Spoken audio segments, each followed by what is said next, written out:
오늘부터는 새로운 메시지를 여러분들과 함께 생각하겠습니다. 말씀의 큰 제목은 승리하신 그리스도.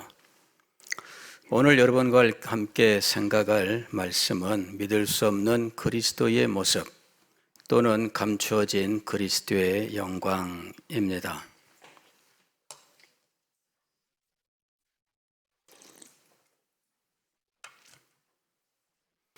오늘 이사야서 53장 1절의 말씀은 선지자 또는 복음 전도자의 탄식으로 시작하고 있습니다.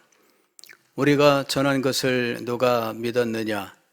여호와의 팔이 누구에게 나타났느냐? 우리가 전한 것을 누가 믿었느냐?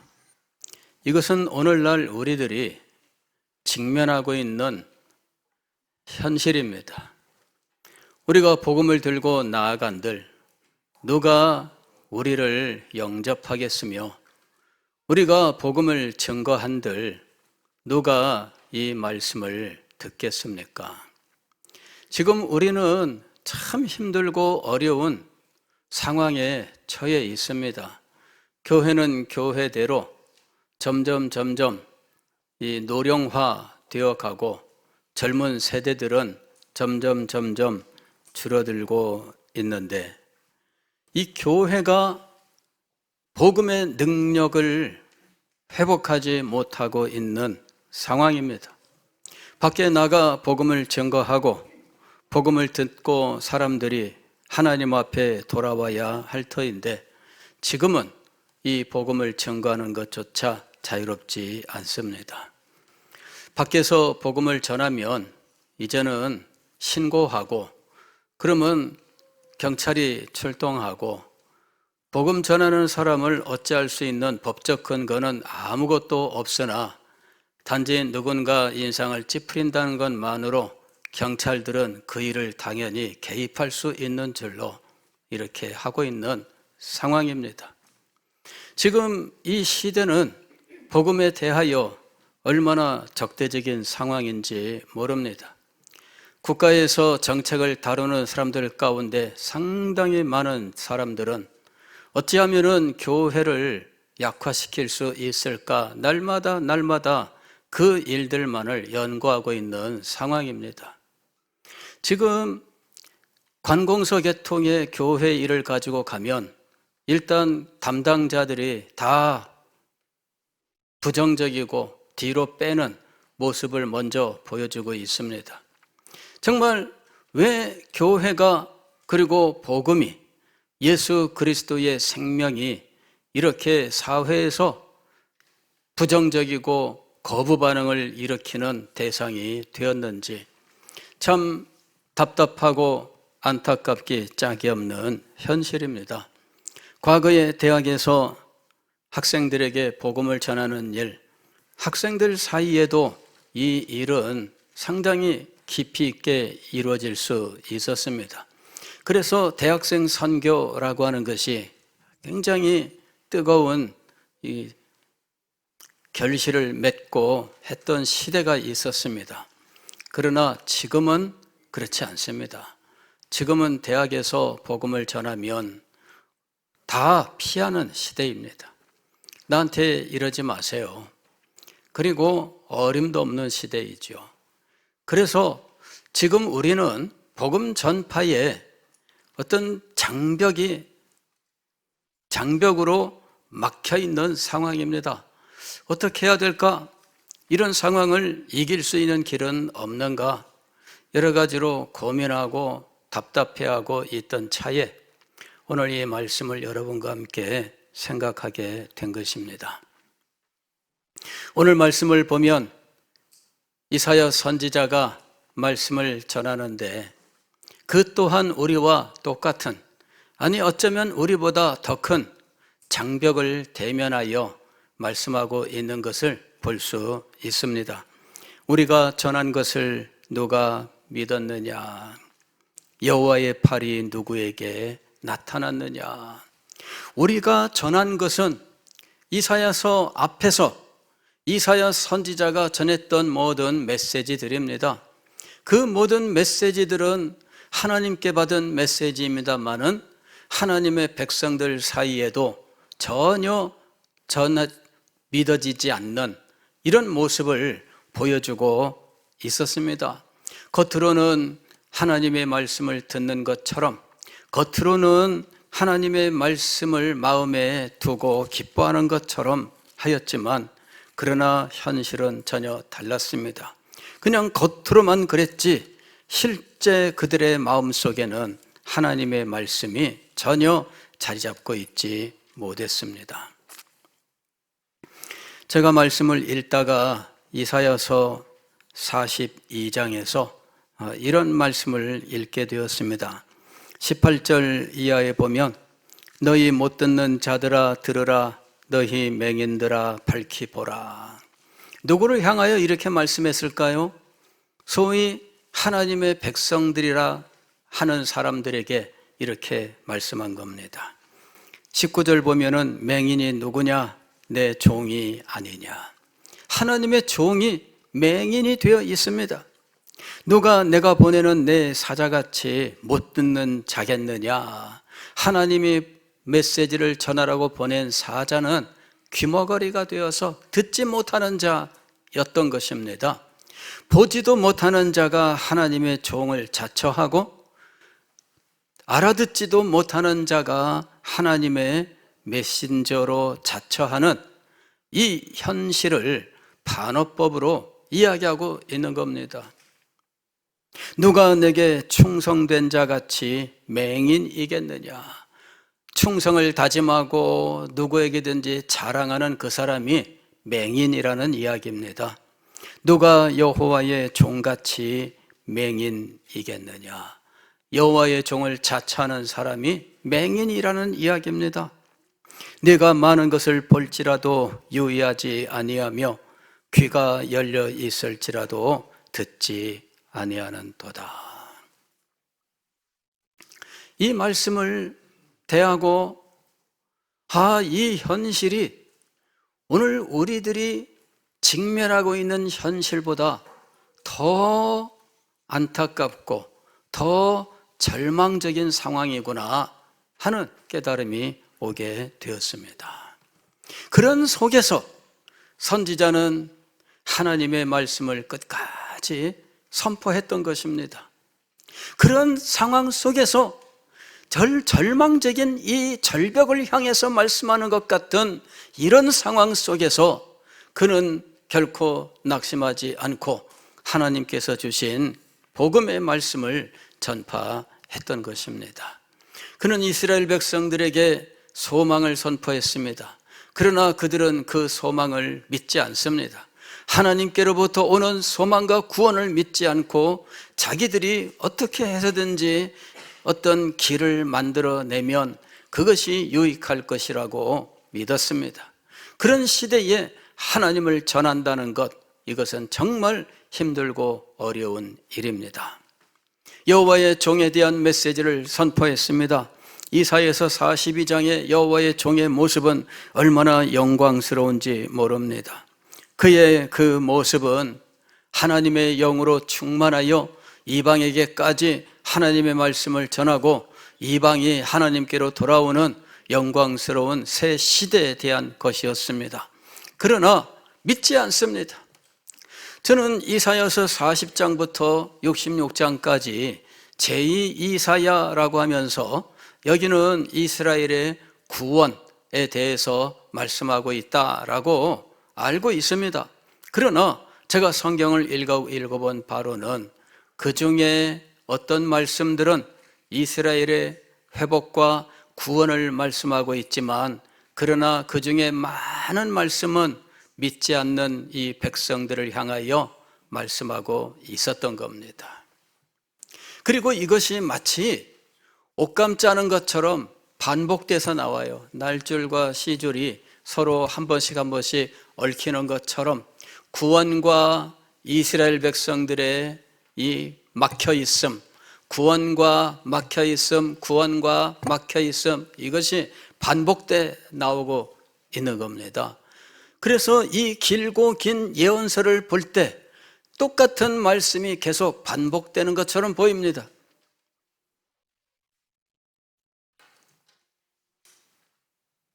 얼마나 절망적인지. 그런데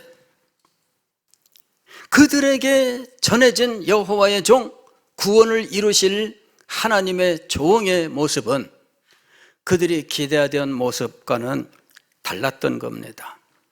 오늘도 1절 말씀 보면 우리가 전한 것을 누가 믿었느냐, 여호와의 팔이 누구에게 나타났느냐라고 말하는데, 여호와의 팔은 우리가 전한 것입니다. 여호와의 팔은 무엇이냐면은 우리가 쓰는 비유에 팔의 비유가 있죠.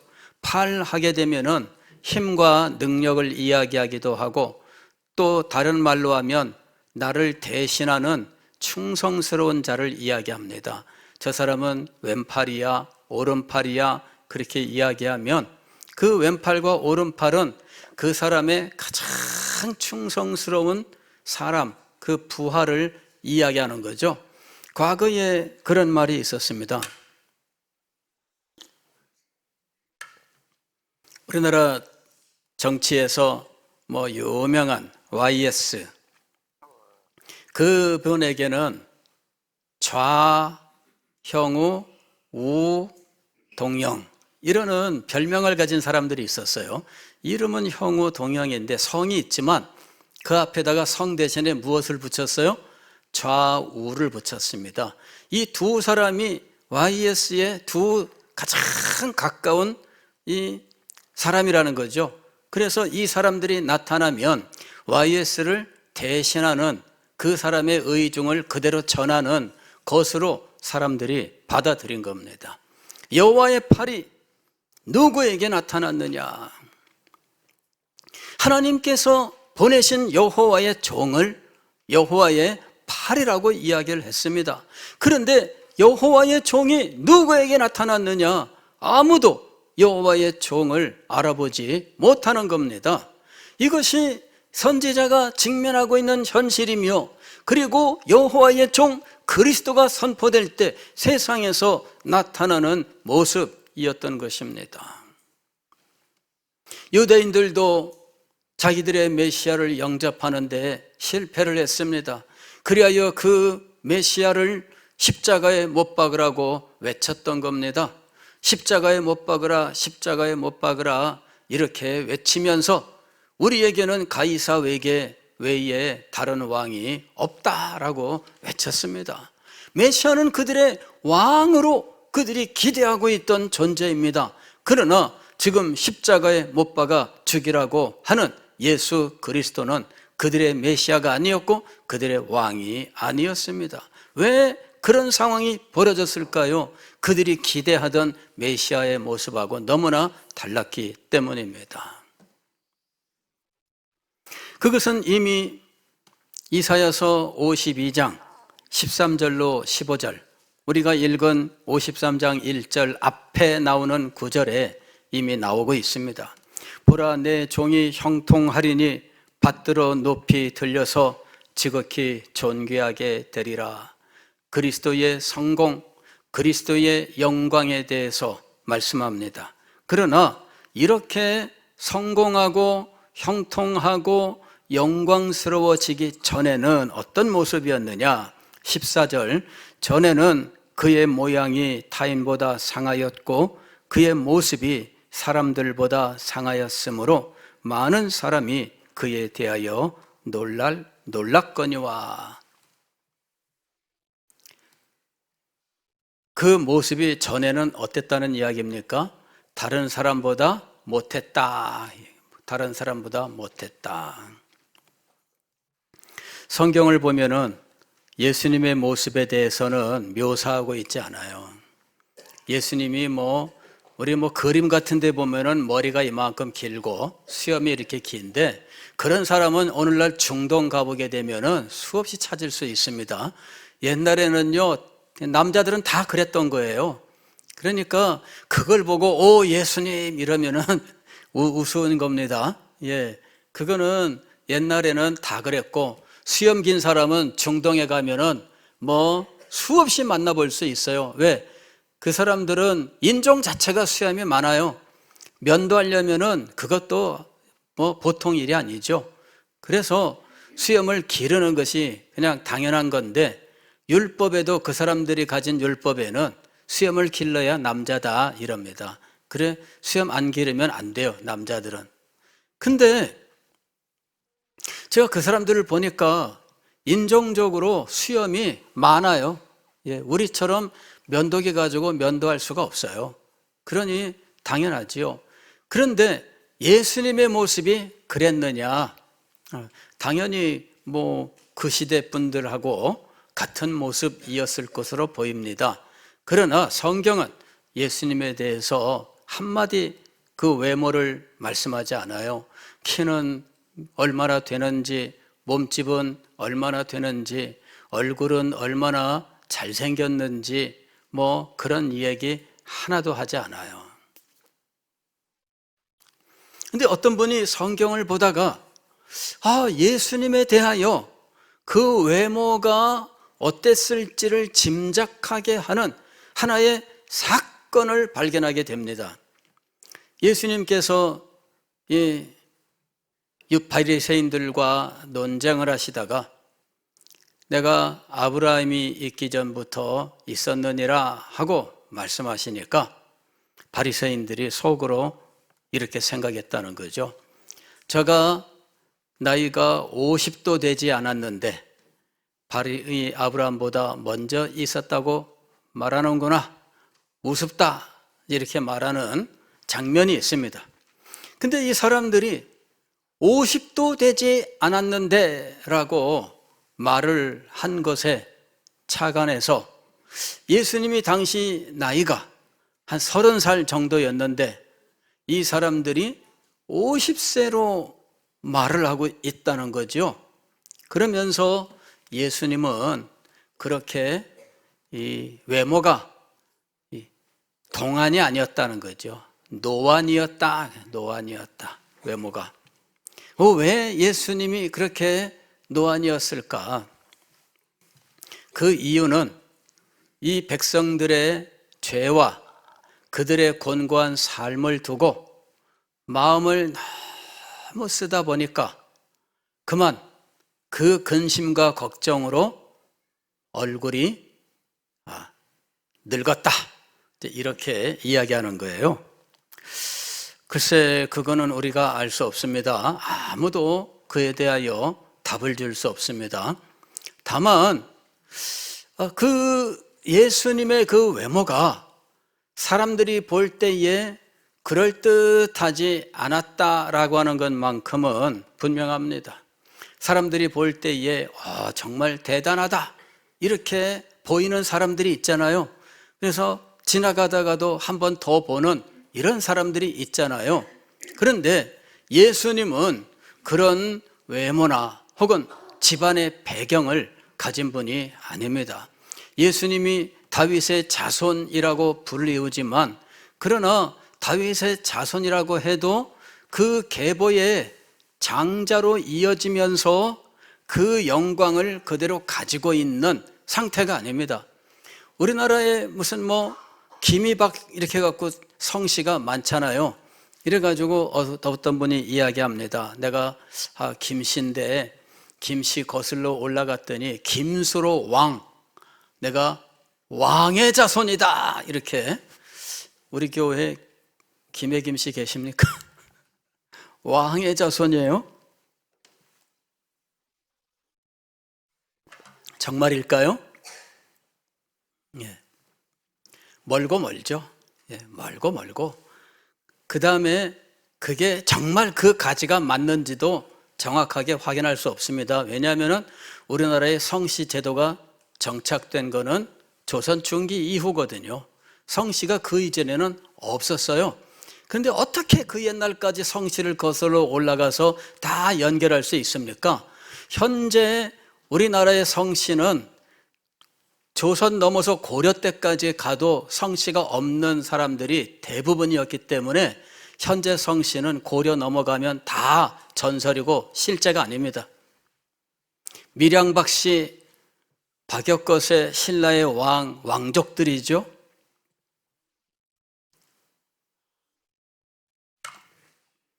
예수님을 다윗의 자손이라고 하지만 그러나 이미 다윗 왕가가 그친 지 500년이 넘었고 그 500년 넘은 세월 동안에 그 족보는 흩어질 대로 흩어지고 그 후손들은 영락하고 그리하여 보잘것없는 상황이 되었기 때문에 예수 그리스도의 가계를 따져 올라가도 그 가계에 대단한 것이 있다고 말할 수 없습니다.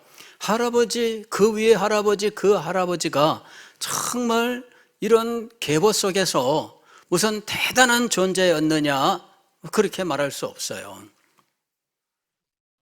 예수 그리스도는 유대인들이 보기에 대단한 인물이 아닙니다.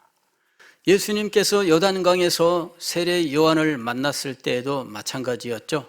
나다나엘이 자기에게 와서 메시아를 만났다라고 말할 때 너 어디서? 나사렛에서. 그러니까 나사렛에서 무슨 선한 것이 날 수 있겠느냐.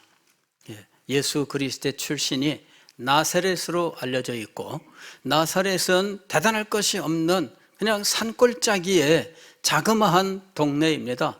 그 동네에서 무슨 대단한 것이 나겠느냐.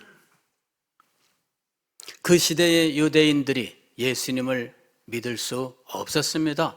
사람이 보는 것은 그의 배경입니다. 그 사람이 얼마나 큰 부잣집에서 태어났는지, 그 사람이 얼마나 대단한 권력자 집에서 태어났는지, 그것이 가장 중요한 시대입니다.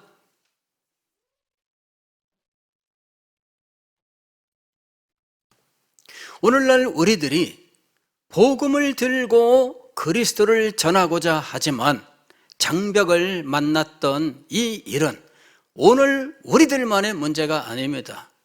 우리들은 바로 불과 얼마 전 우리들이 살아있는 동안 젊은 시절에 경험했었던 어떤 일들에 비교해서 이야기하고 있지만 알고 보면 인류의 역사의 대부분은 하나님의 역사를 믿지 않고 그리스도의 영광을 부인하는 일들로 가득 차 있었다 하는 것입니다. 그러므로 우리가 오늘날 직면하는 이 일은 전혀 새로운 일이 아닙니다. 전 세계에 이런 일들을 이미 일찍이 경험한 지역이 있죠. 유럽이 이미 그런 일들을 진즉 경험을 했고 그리고 우리는 뒤늦게 이런 일들을 경험할 뿐입니다. 그러나 인류 역사를 보면 역사 전부는 하나님의 역사를 거부하고 하나님이 보내신 여호와의 종 그리스도를 거부하는 현상이 대세였던 것을 알 수가 있습니다. 그리스도를 믿지 못하는 이와 같은 세태, 이 세대라고 부르는 이 세상의 모습, 이것은 어찌 보면은 당연한 것입니다. 우리는 그 당연한 것을 예외적으로 받아들일 만큼 과거에 얼마 전까지 우리는 복음이 은혜롭고 능력 있게 성공하는 모습을 경험했던 것입니다. 그러나 지금 시대라고 해서 낙심할 필요가 없습니다. 과거의 성공은 이 시대가 복음을 받아들일 만큼 마음이 열려 있었기 때문이었는가? 그랬을까요? 70년대는 어디 가서 천막만 쳐도 사람들이 교회 간판만 걸면 몰려들었다 뭐 이런 식으로 말하는데 그 시대에 천막 치면 과연 사람들이 교회라고 밀려들었을까요? 그렇지 않습니다. 천막을 쳤는데 그 앞에 교회 간판을 걸었는데 천막 안에서 무슨 일인가가 일어난 겁니다. 할렐루야. 천막 안에서 하나님의 은혜의 역사가 있었던 겁니다. 천막 안에서 하나님의 능력이 나타났던 것입니다. 하나님의 말씀을 증거하는데 이 말씀이 천막 안에 모여든 사람들의 마음속에, 영혼 속에 역사했던 것입니다. 그것은 누구의 역할 때문이었을까요? 사람들의 마음이 이것을 받아들일 만큼 더 지금보다 온유했기 때문인가? 그렇지 않아요.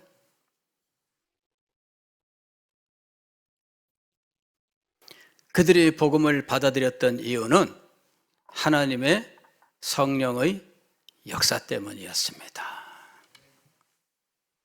지금 우리 시대에 우리에게 진정으로 필요한 것은 무엇이냐면, 사람들의 마음이 더 완악해졌기 때문에 사람들의 마음을 달랠 무엇인가가 더 필요하다고 생각하는 경우가 많습니다만은, 그러나 본질은 무엇이었느냐 하면 하나님의 성령의 역사가 우리 가운데 더 은혜롭고 강하게 역사해야 된다는 것입니다.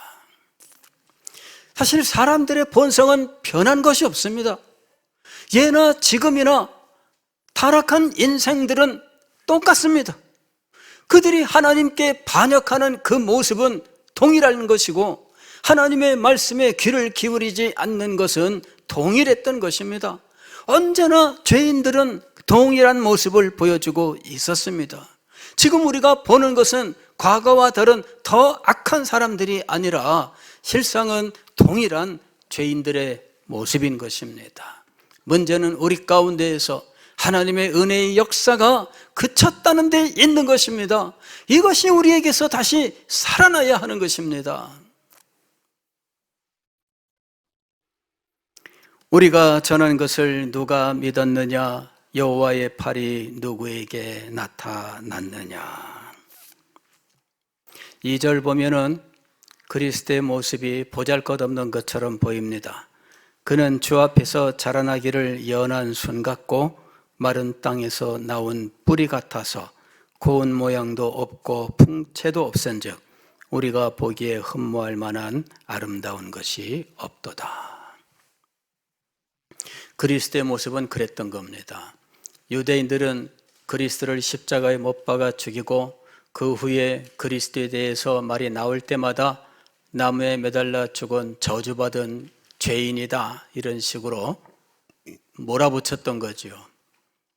그러나 이 그리스도의 모습이 세상의 눈으로 볼 때는 보잘것없으나 이 일은 하나님께서 행하신 일이었습니다. 2절 보면은 그는 주 앞에서 자라나기를 이랬습니다. 주님께서 그렇게 하신 거예요. 주님께서 그를 연한 순 같고, 연한 순, 봄에 나오는 이 새순을 말하는 거죠. 봄에 나오는 새순 굉장히 연약합니다. 아직 모든 조직들이 완성이 안 된 상황이에요. 살짝 손대면은 그냥 툭 떨어지고 맙니다. 자, 그리스도는 그렇게 연약하게 보일 것입니다. 또 두 번째로 보면은 마른 땅에서 나온 뿌리라고 이야기했는데 거기에 오라고 되어 있고요. 이 뿌리를 난해주에 보게 되면은 줄기라고 이야기합니다. 과거 개역 성경에는 줄기라고 번역했던 것을 마른 땅과 뿌리가 맞다 해가지고 번역을 이렇게 해놓은 겁니다. 마른 땅에서 나온 줄기가 사실은 말이 안 되는가? 그렇지는 않아요. 그러나 번역자들은 뿌리가 맞다 이렇게 생각하고 고친 거예요.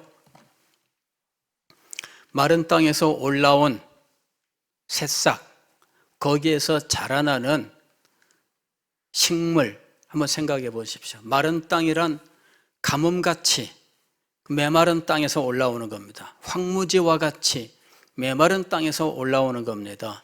메마른 땅에서 올라오는 식물은 굉장히 가느다랗고 보잘것없어 보입니다. 그런데 이 일을 누가 행하신 겁니까? 하나님께서 행하신 거예요. 주 앞에서 자라났다라고 말씀하고 있습니다. 하나님 앞에서 자라난 겁니다. 이는 하나님께서 행하신 것입니다. 이것은 거치는 것을 두어서 인간들의 그 완악함을 드러내고, 그리고 그 완악함을 꺾으시는 하나님의 능력으로 복음이 역사할 것을 말씀하고 있는 것입니다. 우리가 예수 그리스도를 믿게 된 것은 그리스도께서 세상에 영광을 옷 입고 나타나셨기 때문이 아니었습니다. 우리가 그리스도를 구주로 영접했던 이유는 그분이 머리에 금면류관을 쓰고 옷에는 금으로 장식한 임금의 옷을 입고 나타났기 때문이 아니었습니다. 우리가 예수 그리스도를 믿은 것은 이분이 계산장군의 모습으로 온갖 화려한 훈장을 가슴에 온몸에 두르고 나타났기 때문이 아닙니다.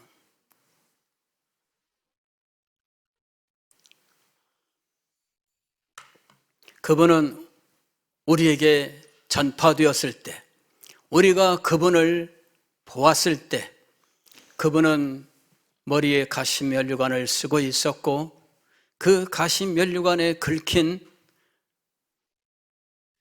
살이 찢어져 피를 흘리고 있는 모습으로 우리에게 나타나셨던 것입니다. 그분이 우리에게 전파되었을 때 그분은 십자가에 매어 달렸고 이 못으로 양 손바닥과 발목이 십자가에 못 박혀 있는 비참한 모습으로 우리에게 전파가 되었던 것입니다. 그분은 옆구리에 창에 찔려 이곳에서 피를 흘리고 있었던 모습으로 우리에게 전파가 되었습니다. 우리는 예수님이 화려하기 때문에 믿은 것이 아닙니다. 우리는 예수님이 세상의 영화로 빛났기 때문에 믿었던 것이 아닙니다. 우리를 구원하실 분이 세상의 왕이라고 하면, 우리를 구원할 분이 세상의 대장군이라고 한다면 믿을 수 있을까요? 세상 사람들은 혹시 그리 생각할지 모르겠습니다. 그러나 우리가 그리스도를 믿은 것은 그것 때문이 아니었습니다. 우리가 예수님을 왕이라 부르지만 그러나 그분은 금멸관을 쓰신 분이 아니라 가시를 칭칭 감아 놓은 그것을 머리에 그냥 푹 눌러서 강제로 살을 찢어 피를 흘린 그런 모습으로 우리에게 전해진 겁니다. 그런데도 우리는 그분을 믿었습니다. 어떻게 믿게 되었을까요? 하나님께서 역사하신 거예요. 누가 믿었느냐? 하나님의 은혜를 받은 사람이 믿었습니다. 누구에게 나타났느냐? 하나님의 성령이 역사하는 그 사람에게 나타났습니다. 그리하여 이 예수 그리스도를 믿은 하나님의 백성들이 온 세계에 창대하게 된 겁니다. 오늘도 하나님의 은혜가 임한다면, 오늘도 하나님의 성령께서 역사하신다면 누가 믿었느냐? 은혜 받은 자가 믿으며 누구에게 나타났느냐? 성령이 역사한 사람에게 나타나는 놀라운 일이 일어날 줄 믿습니다. 우리가 이 말씀을 생각하면서 우리 시대에 다시 십자가의 복음이 흥황케 되고 이 일로 말미암아 수없이 많은 영혼들이 살아나게 되는 놀라운 역사가 일어나기를 간절히 소망합니다. 기도하겠습니다.